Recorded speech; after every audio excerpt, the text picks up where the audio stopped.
بهترین چیز خیابون شاورما اینه که همین که یه شاورما رو تموم کنی میتونی بری مغازه بغلی و یه شاورمای دیگه بگیری.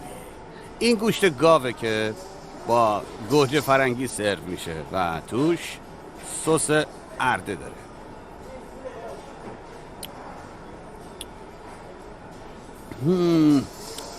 آره واقعا خوشمزه است.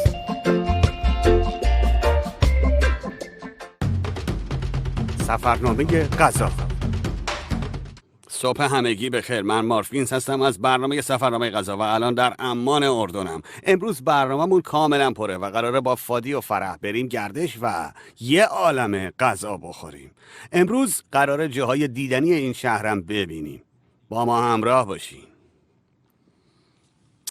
که بریم و یه روز کامل رو تو عمان بگردیم. صبح بخیر. صبح بخیر. صبح بخیر.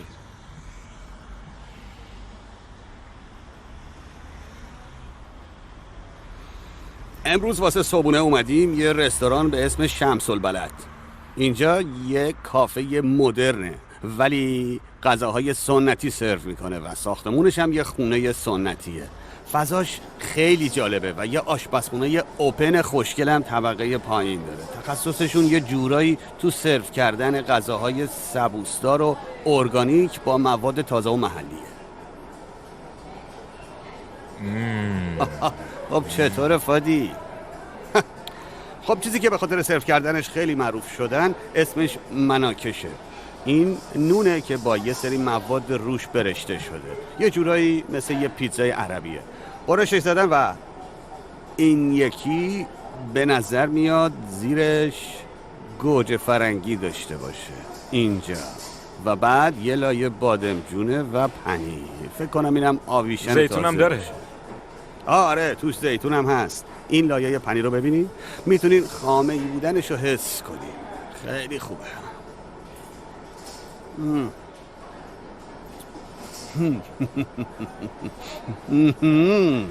آره پنیرش نمکی و خامه‌ایه، یکم ترشه و توی لقمه‌ام زیتونم بود و یه جور طعم شوری زیتون رو حس کردم.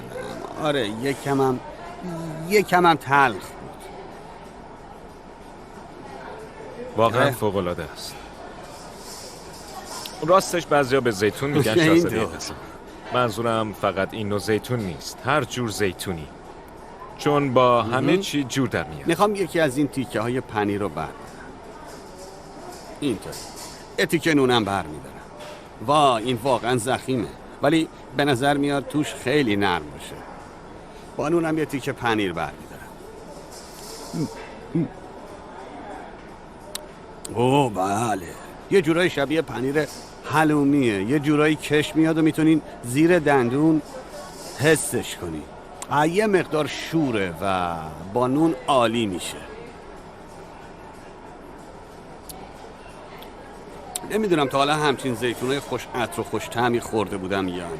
اینا نمکی هم ولی 100% مطمئنیم که یه زیتون خوش طعم رو داریم میخوریم. حالا میخوام مقدوس رو امتحان کنم.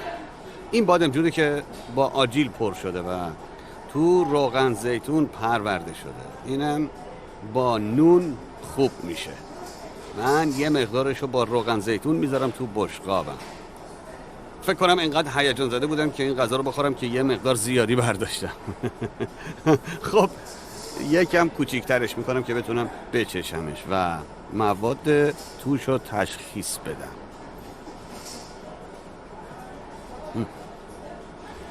وای عالیه. یکم ترشه، خامه‌ایه، آجیلاش تردن، بادمجونش خیلی خامه‌ای و نرم و طعم سیر میده. خیلی خوب، این یکی لبن است. بذار بپرسم، لبن است یا لبن؟ لبنه. توش هوورن است که یه گیاهی که تو این منطقه رشد پیدا میکنه و راستش خیلی دوست دارم بعد از اینکه خودش نظرتو بدونم.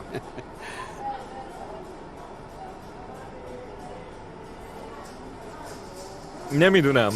خب من اصلا نمیدونم چجوری باید توصیفش کنم. حسابی قاطی میکنم. بذار ببینم نظر تو چیه. باشه پس طعم خاصی داره. باید امتحانش کنم. خب این یه گیاه محلیه که همینجا رشد میکنه و با ماست و روغن زیتون مخلوط شده. بوی گیاه میده. به نظرم یه جورایی انگار یه مش چمن گرفتی تو دست تو، داری عطر تازه‌ش رو حس میکنی.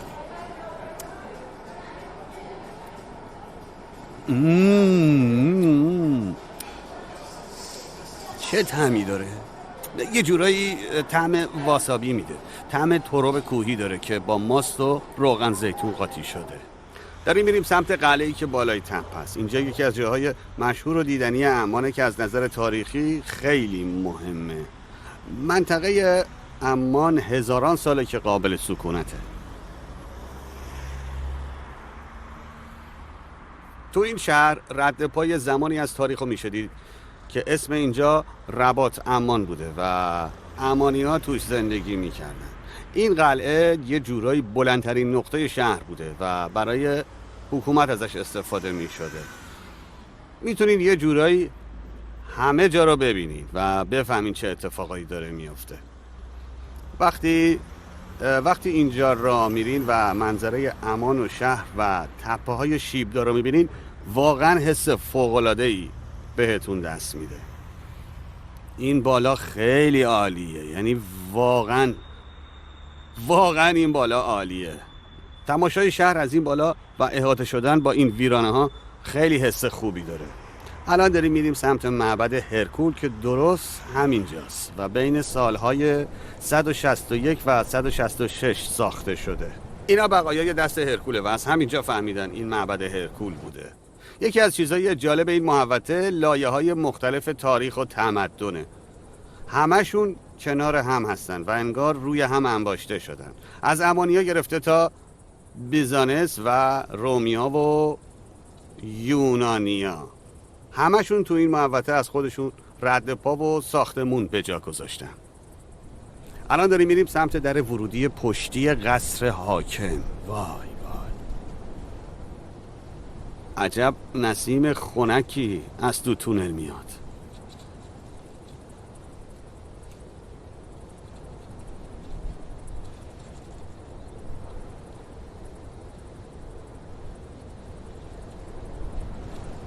خب ما از تپه قلعه اومدیم پایین و میخوایم بریم اونور خیابون که به آمفی‌تئاتر برسیم.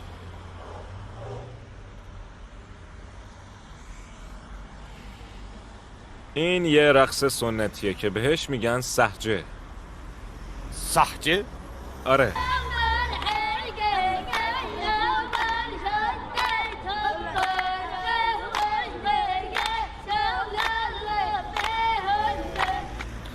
گنجایش این آمفی‌تئاتر 6000 نفره. چیز دیگه ای که راجع به این آمفی‌تئاتر جالبه اینه که اینجا فقط یه محوطه باستانی نیست و هنوزم تا امروز تو کنسرت‌های مختلف ازش استفاده میشه. یه سری پسر دارن اینجا آواز میخونن و برنامه اجرا میکنن. خب من میخوام از پله ها برم بالا و ببینم نمای اون بالا چطوره. خب الان اومدم بالای آمفی‌تئاتر و الان میتونین پله های این پایین رو ببینین. جالبه که صدا تا این بالا هم میاد. گروه پسرها اون پایینن ولی صداشون کاملا واضح تا این بالا میاد. الان داریم تو مرکز شهر عمان قدم میزنیم.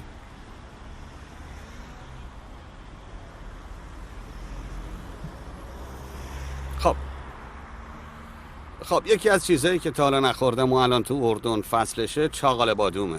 اینا بادومای تازن و پشت سرم یه تپه از این بادوما ریخته. میتونین اینا رو کیلویی بخرین، هم میتونین با خودتون ببرینشون، هم میتونین اینجا وایسین و بخورینشون. یه کیسه نمکم روی چاقال بادوماست که منم میخوام چاقالمو بزنم توش. شاید یکم نمکش زیاد شده باشه. خود چاقاله مثل پوست هلو یه جورایی کرک داره، به خاطر همینم انقدر نمک رو به خودش گرفت. شاید یکم زیاد باشه، یه مقدارشو پاک میکنه.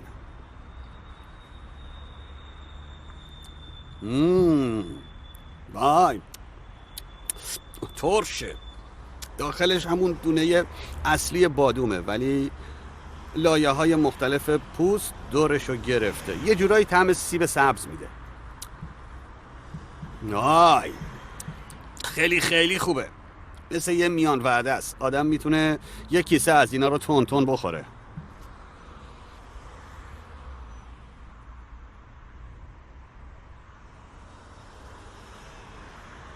الان داریم تو بازار مرکزی میوه و سبزیجات شهر را میریم. اینجا یکی از قدیمی ترین بازارهای عمانه. این گوجه فرنگی ها و سبزیجات فوق العاده رو ببینید. میتونین عطر گیاه ها و سبزیجات و میوه ها رو خوب تو این بازار حس کنید. ممنونم. وای آره هنوز گرم و تازه هم.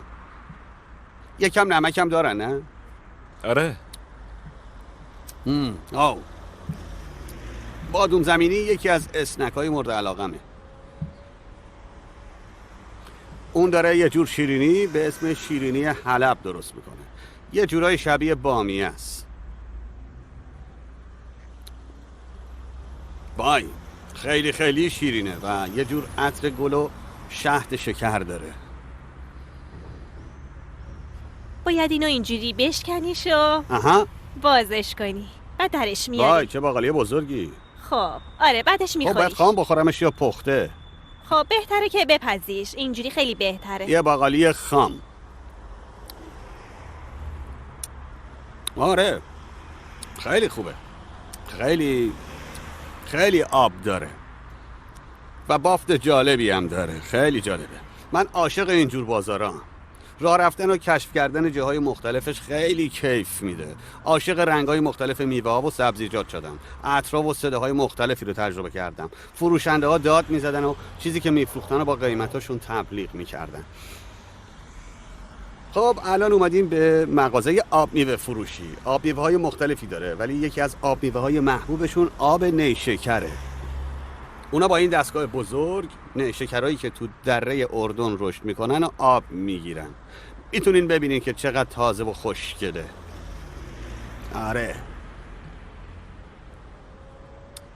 آره خیلی شیرینه ولی خیلی خنک و تر و تازه است. خیلی تازه است. فادی داره لباس سفید میخره.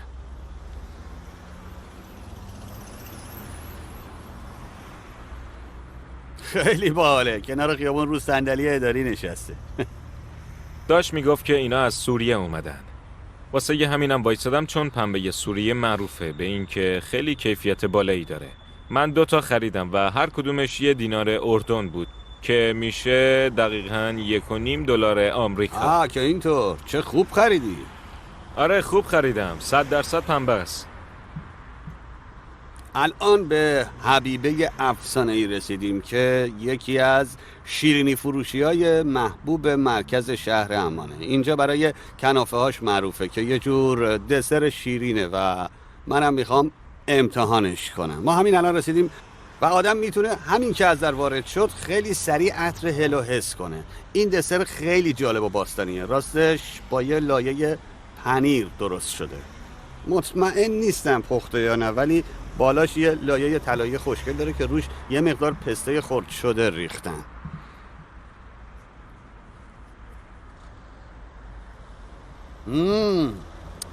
وای وای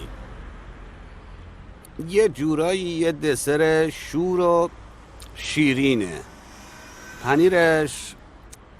پنیرش یه جورایی مثل موزارالای آب شده کش میاد.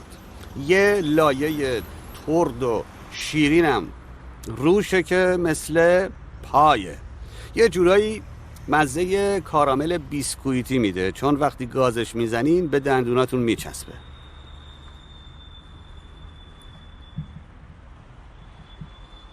خب تا اینجا چند تا میان وعده خوردیم ولی الان اومدیم یه رستوران به اسم سفره که یه نهار کامل بخوریم.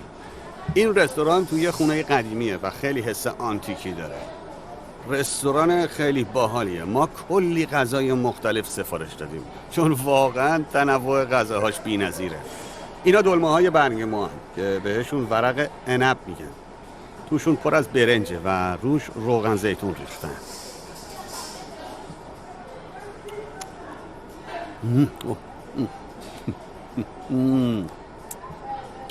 باور نکردنیه. اینا رو سرد سرو میکنن، یه جورایی تو روغن زیتون خیس خورده ولی خیلی بافت مرطوب و دوست داشتنی پیدا کرده و یه مقدارم ترشه. این یکی مرغ آروم پخته شده است. اینا تیکه های بدون استخون مرغن که تو یه جور سس از روغن زیتون و چیلی خوابیدن. توش پیاز آجیل هم هست، هم بادوم داره هم دونه کاج. شاید توش فلفل هم داشته باشه.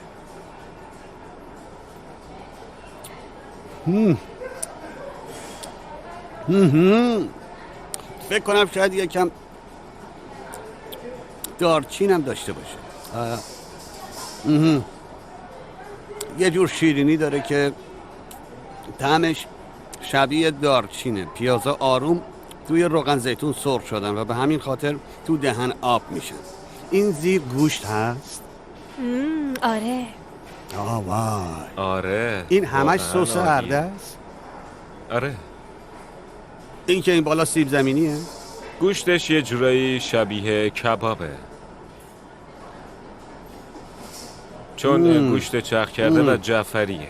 این سس ارده است که از دونه های کنجد گرفته میشه و تمام این سس از ارده درست شده. بذاریم یکم دیگه ارده اضافه کنم که طعمش بیشتر شه. اینطوری.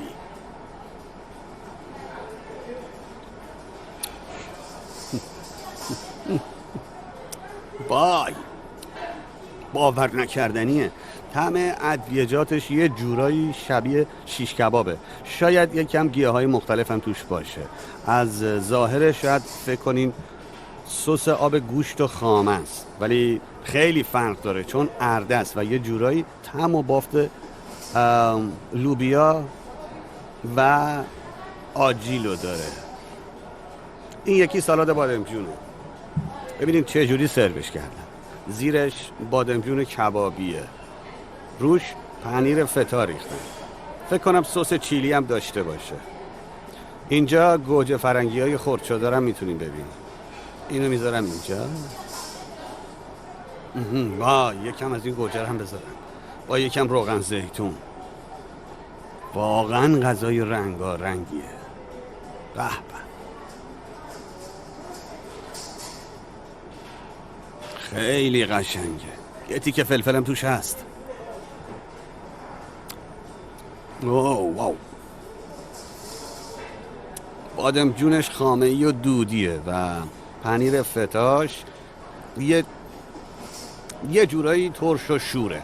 با هر غذایی یه ظرف شور سبزیجات هم براتون میاره.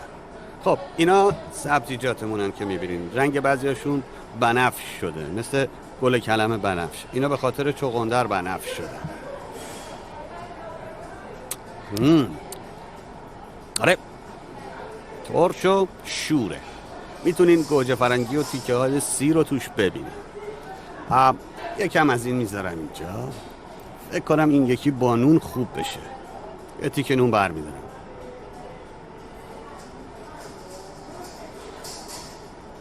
به نظرم قهرمان این غذا گوجه فرنگیه. این رستوران تخصصش تو سرو کردن غذا به سبک خونگی و استفاده از مواد با کیفیته. بیشتر یه رستوران شیکه ولی یه جای عالی واسه نشستن و استراحت کردن و لذت بردن از یه غذای خوبه. ما هنوز تو خیابون رینبو هستیم و وایسادیم یه غذای خیابونی بخوریم و باقالی پختر هم امتحان کنیم. یه مدل دیگه باقالی هم هست. فکر کنم بخارپز شده باشن. برامون توی یه ظرف آلومینیومی ریختنشون و روشون یکم نمک ریختن. اینا همون باقالی هایی هن که لهشون هم میکنن. چند تا از اینا بخورم. خیلی خوشمزه است و یه جورایی شبیه دونه سویاست. خیلی آدمو سیر میکنه. اگه بخواین کل این ظرف رو خودتون بخورین حسابی پر میشن. خیلی خوبه. یه اسنک پروتئینی خوشمزه و نمکی. توقفات بعدی اون جاییه که رسما به اسم خیابون شاورما معروفه. فکر کنم اگه بخواین شاورما بخورین فقط باید بیاین اینجا. ما هم میخوایم شاورما بخوریم. شاید 8-9 تا مغازه شاورما فروشی اینجا باشه. میخوایم اول یه شاورمای مرغ بزنیم. سلام. الو. اسم من مارک، اسم تو چیه؟ مای محمد. محمد. خیلی از دیدنت خوشحالم. تو هم میخوای شاورمای مرغ بخوری؟ عشق شما. که اینطور. پس همه اومدن شاورمای مرغ بخورن. خب اون یه تیکه نون برداشت و بهش یه مقدار گوجه و خیارشور اضافه کرد و سس ارده زد و بعد مرغی که برشته شده و تازه برش زده بود و گذاشت توش. کاری که باید بکنین اینه که فقط یه مقدار از این کاغذ رو پاره کنین، وگرنه ممکنه خیلی کثیف کاری کنین. بعد تا جایی که میتونین همینجوری نگرش دارین.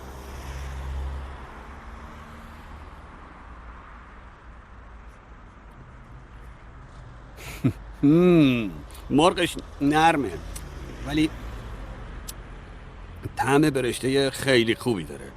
سسش مزه سیر و خامه میده. خیلی عالیه. میخوام یه شاورمای مرغ دیگرم امتحان کنم. درست بغل اون یکی شاورما فروشی که الان بودیم یه شاورما فروشی دیگه هست. این یکی شاورمای مرغ رو به جای شعله عمودی روی زغال کباب میکنه و افقی میذارتش.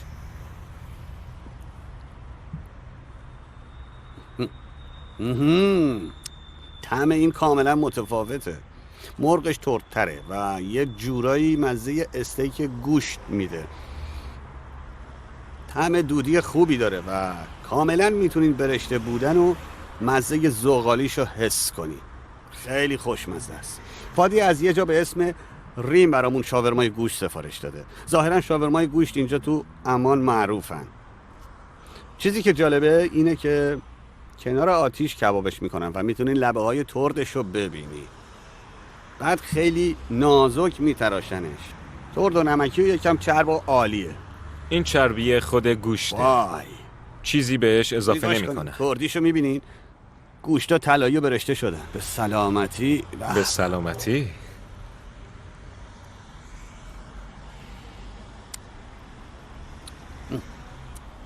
خیلی خوبه.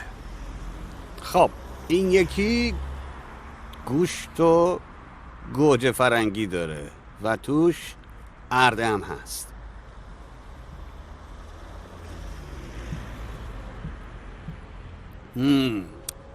وای آره خیلی خوشمزه است. ترده. طعم گوشتش حرف نداره. اضافه شدن ارده یه طعم آجیلی و خامه‌ای بهش داده. به به. ممنونم. شب بخیر.